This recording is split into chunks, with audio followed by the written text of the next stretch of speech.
നമ്മളെപ്പോഴും പറയാറുണ്ട് അണുകുടുംബങ്ങളാണ് നമ്മുടെ ഏറ്റവും വലിയ ശാപം, കൂട്ടുകുടുംബങ്ങൾ നല്ലതായിരുന്നു എന്നൊക്കെ പറയാറുണ്ട്. അപ്പോൾ ഈ അണുകുടുംബങ്ങളിലേക്ക് ഒതുങ്ങുമ്പോൾ കുട്ടികളുടെ എണ്ണത്തിൽ യാതൊരു കുറവും വയ്ക്കാത്തവരും ഉണ്ട് എന്ന് കൂടി നമ്മൾ മനസ്സിലാക്കണം. അതൊരിക്കലും പഴയ തലമുറയിൽപ്പെട്ടവരല്ല, പുതിയ തലമുറയിൽപ്പെട്ടവരാണ്. നമുക്ക് ആ വിശേഷം കൂടി പ്രേക്ഷകരെ ഒന്ന് കാണിച്ചു കൊടുക്കാം.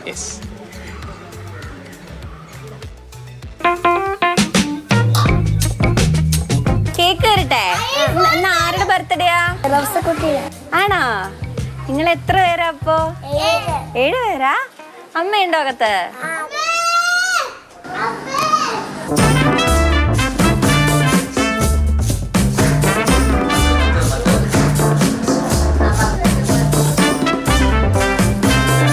നമ്മളിന്ന് ഒരു സ്പെഷ്യൽ ഫാമിലിയുടെ ഒപ്പമാണ് ഉള്ളത്.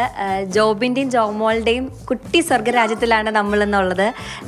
ഇവിടെ വളരെയധികം സന്തോഷമാണ്. പറഞ്ഞറിയിക്കുന്നതിനേക്കാളും അധികമൊക്കെ വളരെയധികം ഒരു പോസിറ്റീവ് അറ്റ്മോസ്ഫിയർ ആണ് ഇവിടെ ഉള്ളത്.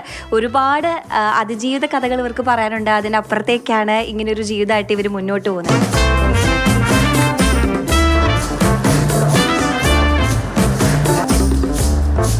ഇത് ജോബി മോൻ്റെയും ജോമോളുടെയും കഥയാണ്. ആലപ്പുഴ എടത്വയിലെ കുടുംബം. ജോബി ബാങ്കിലെ ഉദ്യോഗസ്ഥനാണ്. ജോമോൾ കുട്ടികളുടെ പ്രിയപ്പെട്ട അധ്യാപികയും. വീട് നിറയെ കുട്ടികളാണ്. ഇമ്മണി വലിയ കുടുംബം. പേരൊന്ന് പറഞ്ഞുതരാമോ ചേച്ചിക്ക്? ഹെലന, ഹന്ന, ഹേസൽ, ഹെയ്ഡൻ, ഹിർക, ഹൃതിക, ഹെൻറിക്സ്. വീട്ടിൽ വിളിക്കുന്ന പേരൊക്കെ എങ്ങനെ? എൻ്റെ പേര് മേരിക്കുട്ടി, അന്നക്കുട്ടി, ഔസപ്പച്ചൻ, നൂനി, ജോർജുട്ടി, കുഞ്ഞിപ്പെണ്ണ്, തോമസ്.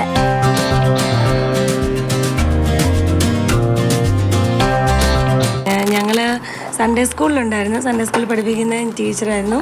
അപ്പോൾ അവിടെ വെച്ച് വേണ്ട പരിചയം മാത്രമാണ്. അതിങ്ങനെ ഒരു വിവാഹത്തിൽ എത്തിച്ചേരുമെന്ന് ഞങ്ങൾ സ്വപ്നത്തിൽ പോലും വിചാരിച്ചില്ല. കുഞ്ഞു സ്വർഗത്തിലെ കുട്ടി മാലാഖമാർ. 7Cക്ക് പിന്നിലുമുണ്ട് വലിയ കഥ. കുറേ നാൾ മുന്നൊക്കെ ഞാൻ നന്നായിട്ട് വായിക്കുന്ന ഒരാളായിരുന്നു. അങ്ങനെ ഒരു ടെക്സ്റ്റ് വായിച്ചപ്പോഴാണ് യാദൃശ്ചികമായിട്ട് ഹെലേന എന്നൊരു പേര് എനിക്ക് കിട്ടിയത്.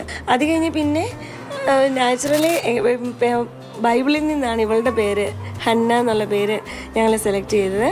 പിന്നെ അത് കഴിഞ്ഞിട്ടുള്ള ട്വിൻസിൻ്റെ പേരൊക്കെ ജോബിയുടെ പെങ്ങളുണ്ട്, ജ്യോതി, അവളാണ് പറഞ്ഞു തന്നത്. പിന്നെ ഉള്ളത് ഇവൻ്റെ പേര് ജോബി തന്നെയാണ് ഇട്ടത്. പിന്നുള്ള ഹൃതികയും. അങ്ങനെ പേര് ലാസ്റ്റത്തെ വന്നപ്പോഴത്തേനും ഞങ്ങൾക്കൊരു ഇച്ചിരി ബുദ്ധിമുട്ടായി. കൂട്ടി എവിടുന്ന് കണ്ടുപിടിക്കും എന്നുള്ളൊരു ബുദ്ധിമുട്ട് ഞങ്ങൾക്ക് വന്നായിരുന്നു. അവസാനം എങ്ങനെയാണോ കണ്ടുകിട്ടി ഹെൻറിക്സ് എന്നൊരു പേര്. ഒരു ക്യാൻസർ സർവൈവർ ആണല്ലേ ചേട്ടൻ? തൈറോയ്ഡ് ക്യാൻസർ ആണെന്നാണ് പറഞ്ഞത്. അപ്പം ഡോക്ടർ ചോദിച്ചപ്പം കുട്ടികൾ എത്രപ്പോൾ ഒരു കുട്ടിയേ ഉള്ളൂ, അപ്പോൾ തൽക്കാലം കുറച്ച് നാളത്തേക്ക് നിങ്ങളിനി ഒരു കുട്ടിയെക്കുറിച്ച് ഇനി തൽക്കാലം ചിന്തിക്കേണ്ട എന്ന് പറഞ്ഞു. കാരണം വൈഫിനും ഏറ്റവും കൂടുതൽ ബുദ്ധിമുട്ടുണ്ടായ ഒരു വാക്ക് അതായിരുന്നു. ഇടയ്ക്കിടയ്ക്ക് വഴുക്ക് കൂടും, പിന്നീട് ചെറുതായി ഒന്ന് കരയും. വീട്ടിൽ നിന്ന് ഒരാൾ ഒന്ന് മാറി നിന്നാൽ അവർക്ക് സഹിക്കില്ല. അത്രയേറെ പ്രിയപ്പെട്ടതാണ്. ആ സ്നേഹത്തിന് മുന്നിൽ കാഴ്ചക്കാര് പോലും തോറ്റുപോകും. മേരിക്കുട്ടി ഞങ്ങൾക്ക് ഭക്ഷണം എടുത്തു തരും, TV വെച്ച് തരും. ചേച്ചിയാണോ നേരം കളിക്കാനൊക്കെ കൂടി ഇരിക്കുക നോക്കുന്നൊക്കെ? കുളിപ്പിക്കുന്നൊക്കെ ആരാ നേരം? അവളാ. ചിലരൊക്കെ കളിയാക്കി പറയും മാറ്റേണ്ട സമയമായി, ഒരു ട്രാവലറിലൊക്കെ പോകണമെന്നൊക്കെ തമാശയ്ക്ക് പറയാറുണ്ട്. അപ്പം നമ്മൾ ഒറ്റയ്ക്കാണ് യൂസ് ചെയ്യുന്നത്. നമുക്ക് എല്ലാവർക്കും ഭംഗിയായിട്ട് പോകാനുള്ള സൗകര്യമുള്ള വണ്ടിയാണ്. പുതിയ അതിഥികൾക്കായി ഈ കുഞ്ഞ് വലിയ സ്വർഗരാജ്യം കാത്തിരിക്കുകയാണ്. ചെറിയ ചെറിയ പിണക്കങ്ങളും ചെറിയ ഇണക്കങ്ങളുമായി കുടുംബം സന്തോഷത്തോടെ മുന്നോട്ട് പോവുകയാണ്. ജോബിന്റെ സ്വർഗരാജ്യത്തിൽ നിന്ന് അഞ്ജലി ജോൺ, മാതൃഭൂമി ന്യൂസ്.